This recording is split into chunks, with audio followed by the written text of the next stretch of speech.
Nalia had spent weeks planning every little detail of her husband Kato's business trip to Paris. She packed his suits, booked the hotel, even slipped a handwritten note in his luggage. "Proud of you. Come back safe." She believed in him. She believed in their love. That same night, somewhere above the clouds, her sister Amira, a pilot for a luxury airline, glanced at her passenger list during a routine check. One name caught her eye: Kato Mwangi. Amira smiled at first, thinking what a small world. But then her eyes moved to the next name listed beside his. A woman. Not Nalia. When Amira walked through business class to check on passengers, her smile froze. There was Kato, laughing softly with a woman wearing Nalia's gold bracelet, the one she never took off. His hand rested over hers. They clinked glasses of champagne as if the world below them didn't exist. Amira's heart pounded. She hesitated for a second, torn between duty and loyalty. Then she quietly pulled out her phone and pressed record. Just a few seconds, enough to capture the truth. When the plane touched down in Paris, she sent the clip to her sister with a single message. "You need to see this." Back in Nairobi, Nalia watched the video in silence. Laughter. The bracelet. The betrayal. Her hands shook, her chest tightened, but no tears came.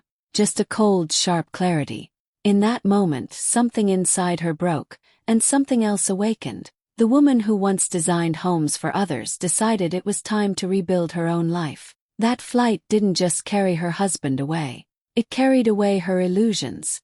And as she stared at the video again, she whispered to herself, "This isn't the end of my story. It's the beginning of my empire." Nalia sat on the couch, staring at her phone as the video looped again and again. Kato's laughter filled the speakers. Warm, familiar, and cruel. The woman beside him leaned into his shoulder, the gold bracelet glinting under the cabin lights. Her bracelet, the one she had gifted him years ago, saying, "So you'll always carry a piece of me when you travel." Now that same piece mocked her. Her hands trembled so hard the phone nearly slipped. For a long time she couldn't move, couldn't breathe, just sat there frozen, the world around her fading into a blur. When her friend Zuri came over, Nalia could barely speak. She just handed her the phone. Zuri watched, her mouth falling open. "Oh, Nalia, maybe it's a mistake," she whispered, trying to soften the blow. But Nalia only shook her head. "That's my bracelet, Zuri. That's my husband." Everyone told her to stay quiet, to wait, to be smart.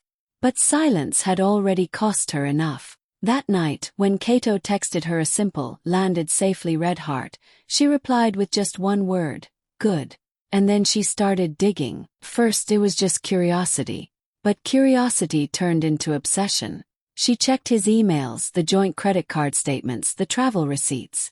Slowly, a second life began to unfold. Hotel bookings in her absence.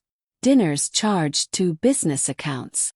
Jewelry purchases she never received. Then came the real blow. Bank transfers to a name she didn't recognize. She searched it. The woman from the video. Listed as executive assistant under Kato's company. Promoted just 3 months ago. With a salary higher than Nalia's entire yearly earnings. Nalia sat at her desk, staring at the documents spread out before her. Betrayal wasn't just emotional, it was strategic. Kato had built his secret life right under her nose, using her trust as his cover. For a moment the tears came, silent, steady, endless. She cried for the years she'd supported him, the nights she'd stayed up sketching designs while he worked late. She cried for the woman she used to be, kind, patient, blind. But when the tears dried, something shifted. She gathered the receipts, the screenshots, the bank logs, everything. Organized, labeled, precise. The same way she designed her projects. If he thought he could destroy her quietly, he'd underestimated the woman who built beauty from ruins. She looked at her reflection in the dark window and said softly, "I won't break, I'll build." That night, she created a new folder on her laptop. She named it Blueprint Freedom. And for the first time in weeks she smiled. Kato thought she was the soft one, the forgiving one, the one who'd wait for apologies. He didn't know that behind every calm woman lies a storm waiting for the right moment to strike. When Kato returned from Paris, Nalia was waiting for him at the airport, smiling, calm and graceful like nothing had ever happened. She looked beautiful in her yellow dress, the one he always said made her glow. He didn't notice the way her eyes didn't quite shine the same anymore. "Did Paris treat you well?" she asked softly as he pulled her into a hug. Her voice was warm, steady, almost too steady. Kato grinned, relieved. "It was great. Productive meetings, good food. You'd love it there someday." "Someday," she echoed with a faint smile. But inside, her thoughts were sharp as glass. She had seen everything, the laughter, the bracelet, the lies. But she wasn't going to confront him yet. Not with tears. Not with screams. No, she was going to play his game. And win. That evening, Nalia cooked his favorite meal, coconut rice and grilled tilapia. The smell filled the kitchen like old times. Kato talked non-stop about clients, deals, and opportunities, while Nalia poured him wine and nodded politely. Every word he spoke felt like another drop of poison, but she swallowed her pain with each sip. After dinner, Kato leaned back satisfied. "You're too good to me, Nalia," he said with a lazy smile. She smiled back, her tone gentle. "I know." Later that night, when he fell asleep on the couch watching TV, Nalia sat at her desk. The soft glow of her laptop lit up her face. Her fingers moved quickly, calm, certain, unstoppable. She logged into their joint account and began transferring the savings they'd built over years of shared dreams into a new business trust under her name. Every shilling, every dollar, secured, protected, hers. She whispered as she typed, "You played me like I was blind. But you forgot, I design everything carefully. Even my revenge." When she was done, she took a deep breath. No shaking hands this time. Just control. Peaceful, dangerous control.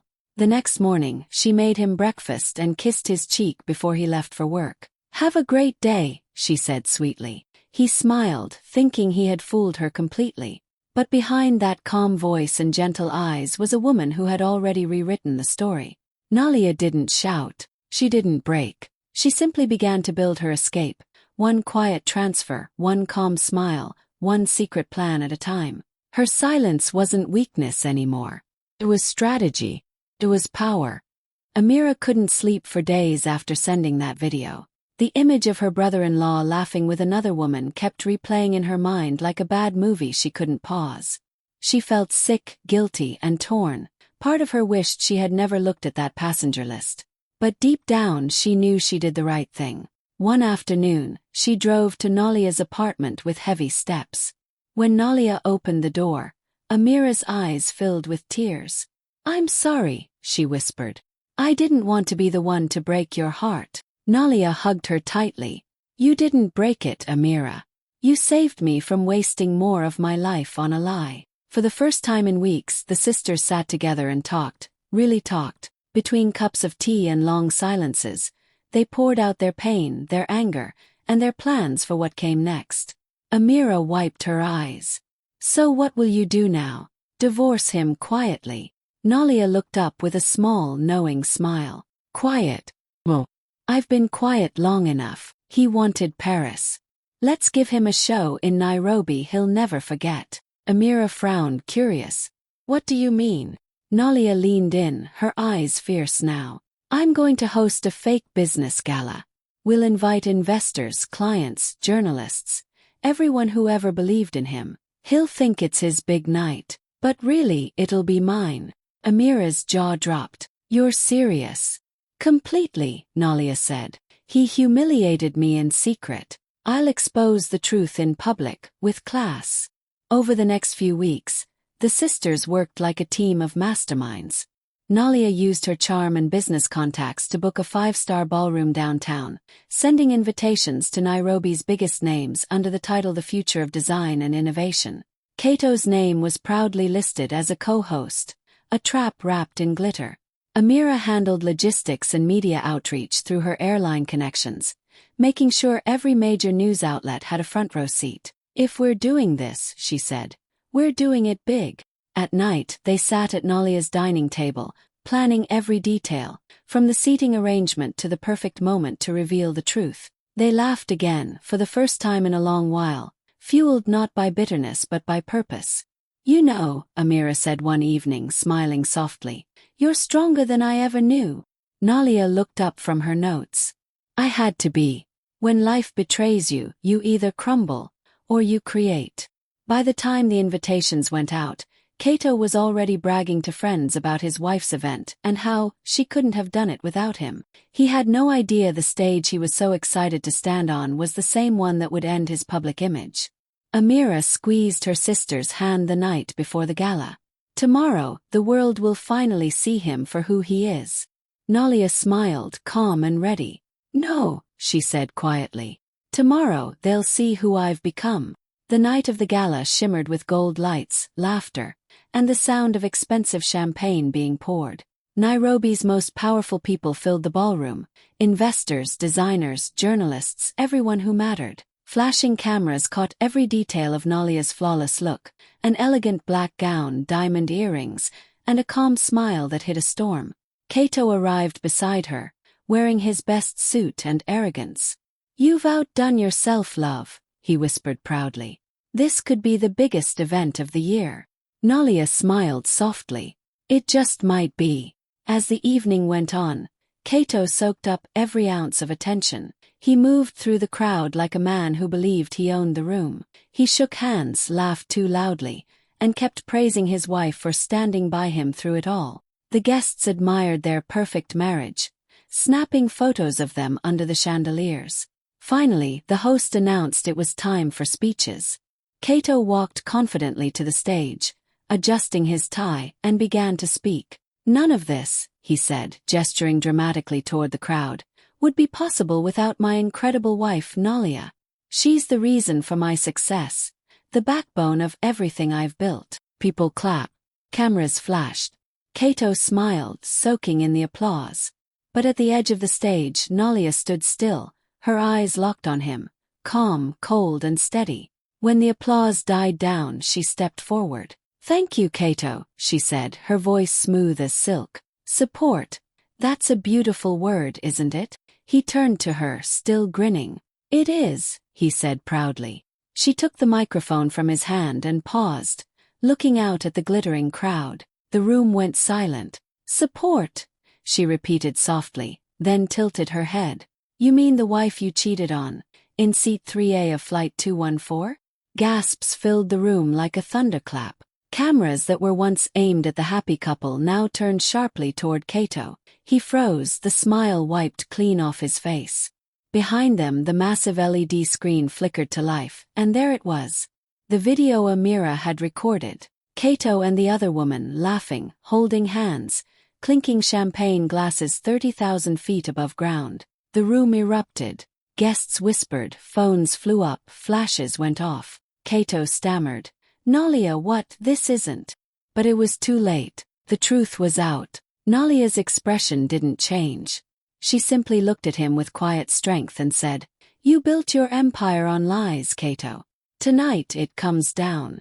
Then she set the microphone down and walked off the stage. Graceful, composed, untouchable. By the next morning, the clip had gone viral.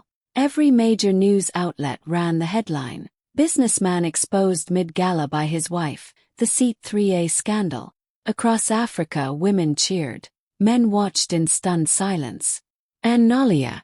She didn't say another word. She didn't have to. Her silence had already spoken louder than any revenge speech ever could. By the next week, Nairobi was buzzing. Everyone had seen the video. Kato and his assistant smiling in business class, clinking glasses while his wife built his world below. The gala that was supposed to raise his status had become his public downfall. His face was everywhere, on blogs, gossip shows and business forums. Overnight, the name Kato Mwangi went from brilliant entrepreneur to cheating husband caught in seat 3A. His business partners began to disappear one by one. Calls went unanswered. Meetings were postponed. Investors pulled out quietly, afraid of being linked to a scandal that was trending across Africa. Even his biggest client cancelled a $1 million deal with just one cold email. We prefer to work with professionals who respect their families.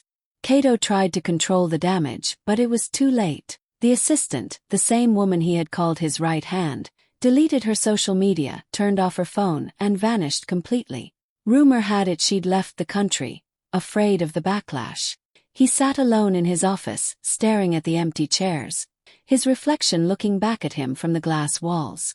For the first time he realized what he had truly lost, not just his career but his pride. The empire he'd built on lies had collapsed faster than he could blink. That night he showed up at Nalia's door, eyes red, voice shaking. "Please, Nalia.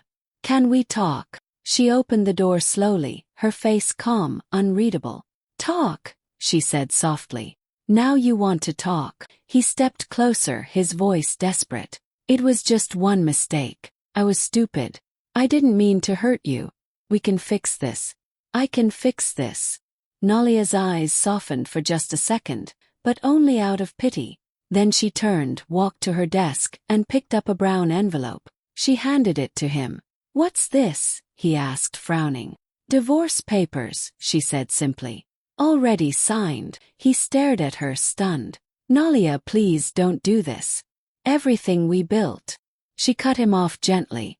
"Everything I built. You just lived in it." He looked down, confused, as she slid another document across the table. The deed to their home. His name was gone, replaced with Seat 3A Designs Ltd. "I moved it under my company before the gala," she explained, her tone calm and almost kind. "You wanted freedom. Now you have it. Just not the house, not the money, and not me." Kato's shoulders dropped. He opened his mouth, but no words came out. For the first time, he saw the woman he had underestimated, not the quiet wife, but the strategist who had outplayed him completely. As he turned to leave, Nalia said one last thing, her voice low but firm. "You hunted for thrills, Kato. But you forgot, hunters don't always win. Sometimes they end up in their own trap." The door closed behind him with a soft click. And that was it. The man who thought he was in control had just lost everything, to the woman who had learned to rise from betrayal like fire through glass. Months after the scandal, Nairobi had moved on to new headlines. But Nalia hadn't stopped working. While Kato faded into silence, she was quietly building something new from the ashes he left behind. The company that once carried his name was gone. In its place, she launched her own brand, Seat 3A Designs. The name raised eyebrows at first, but everyone who knew her story understood its power. What was once the symbol of her heartbreak had now become her brand of victory. The launch event was everything Kato's gala had tried to be: elegant, inspiring, unforgettable. Guests walked through rooms Nalia designed herself, soft colors, bold lines, spaces that told stories of pain, survival, and rebirth. Reporters filled the venue, eager to meet the woman who had turned her betrayal into brilliance. "Why Seat 3A?" one journalist asked her during an interview. Nalia smiled, calm and confident. "Because that's where I lost everything, and also where I found myself." The quote spread like wildfire. Within days, she became a symbol of strength for women across Africa. Newspapers called her the woman who turned heartbreak into an empire. TV hosts praised her resilience, and clients flooded her with design requests. Every home she transformed carried a message. You can rebuild no matter how much was broken. But Nalia didn't stop there. She started workshops for young women, teaching them how to manage money, start businesses, and protect themselves financially in relationships. "Love is beautiful," she often said, "but never hand someone the keys to your freedom." Amira, her sister, stood proudly by her side at every step. She became her business partner, handling the travel and logistics side of the company. "You rule the ground," she would joke. "I'll rule the skies." Together they were unstoppable, two sisters rewriting what strength looked like. Sometimes, late at night, Nalia would sit by her office window, looking out at the city lights. The pain still flickered somewhere deep inside her, but now it fueled her instead of breaking her. She didn't wait for apologies anymore. She didn't chase love or approval. She had found something far better: peace, purpose, and power. When a reporter asked her during an award ceremony if she'd ever love again, she smiled softly and said, "I already do. I love the woman I've become." And that was the truth. Nalia no longer hid behind love. She stood beside power, wearing grace like armor and success like a crown. Months later, when the noise had finally settled and Nalia's company was thriving, Kato suddenly appeared back in the spotlight, but not as a businessman this time. He sat on a TV talk show, looking worn out and defeated. His suit was wrinkled, his smile forced. "I lost everything because of one misunderstanding," he said, pretending to fight back tears. "People judged me without knowing the full story. I was under pressure, I made mistakes, but I'm only human. I wish Nalia could forgive me." The host nodded softly, clearly trying to make it emotional. Cameras zoomed in on his teary face. He went on about how he had loved his wife deeply, and how the media exaggerated the truth. He painted himself as a man destroyed by fame, by gossip, by a single moment of weakness. It almost worked for a few hours. Clips of the interview began circulating online. Some people pitied him. Others said maybe he deserved a second chance. But that sympathy didn't last long, because just as the internet began to debate, Nalia's team released a short, sharp statement from her official page. It was only one sentence. "When you lie at 30,000 feet, the fall back to Earth is your own doing." That line hit harder than any long explanation could. Within minutes, it went viral. Hashtags like #Seat3A, #fall from 30,000 feet, and #Nalia said it best started trending. Women all over Africa reposted her quote with captions like, "We rise higher when we stop catching falling men." Even news anchors read her line on air. It became a saying, short, powerful, unforgettable. Kato tried to fight back again, posting online that Nalia was being cruel and unforgiving, but the internet had already chosen its side. Under every post he made, comments flooded in. "You cheated, not misunderstood. You should have thought before boarding that flight. Nalia built an empire while you built excuses." Meanwhile, Nalia didn't respond again. She didn't need to. She was too busy expanding Seat 3A designs into other cities. Her face on magazine covers, her name on award lists, her message echoing through women's conferences. At her next public event, when a reporter shouted, "Do you have anything to say to Kato after his interview?" She paused for a second, smiled, and said gently, "He had his moment on air. I have my life on the ground." The crowd laughed, clapped, and cameras flashed. That night, her quote trended again. And once more across Africa, women repeated her words like a mantra, not of revenge, but of strength. Nalia had taught them something priceless. You don't have to shout to be heard. Sometimes, one powerful sentence can silence an entire storm. Months later, Nalia stepped off a private flight at Charles de Gaulle Airport, the same city that once carried so much pain in her memory. But this time, Paris wasn't a reminder of betrayal. It was a celebration. She had been invited as the keynote speaker for an international design conference, one of the biggest events in her field. Her face was on billboards across the city. Nalia Karim, designing from pain. She smiled when she saw it. Once upon a time, she had cried on a flight to Paris, her heart shattered, her name tied to humiliation. Now she had returned on her own terms, first class, successful and free. At the hotel that night, as she looked out over the sparkling city lights, she felt something deep inside her settle. Paris no longer hurt. It no longer reminded her of what she lost, but of what she had gained, strength, peace, and purpose. The next morning, the grand hall was packed. Hundreds of people waited for her to speak, designers, entrepreneurs, journalists. Cameras were everywhere. When she walked onto the stage, wearing a sleek white suit, the crowd rose to its feet in applause. She stood there quietly for a moment, taking it all in before beginning softly. "There was a time I thought Paris was the city where my world ended." The room went still. "But now," she continued, her voice steady, "I realize it was just where my story changed direction. Pain can destroy you or it can redesign you. I chose to build something beautiful out of the pieces." She talked about how heartbreak had pushed her creativity to a new level, how she poured her emotions into her work, and how every design she created after that carried a message: resilience, dignity, and rebirth. As she spoke, people in the audience began wiping their tears. Her words didn't sound like a lecture. They sounded like a conversation, like she was speaking directly to every person who had ever been broken and had to rebuild themselves quietly. Then, as she ended her talk, she looked toward the huge glass windows that overlooked the Paris skyline and said softly, "The same flight that broke me became the wind beneath my wings." The audience stood up, clapping louder and louder. Some filmed her. Others just stood in silence, inspired. That line went viral within hours.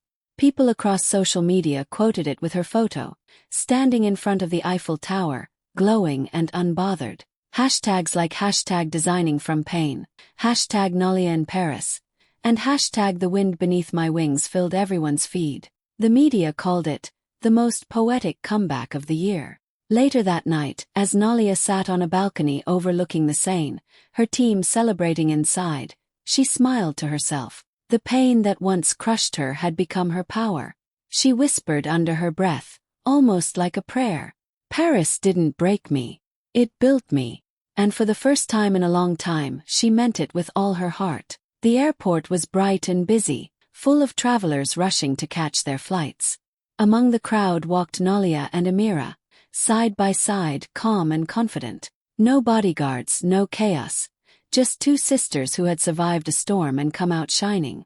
Nolia wore a soft beige coat and sunglasses, her passport tucked neatly under her arm.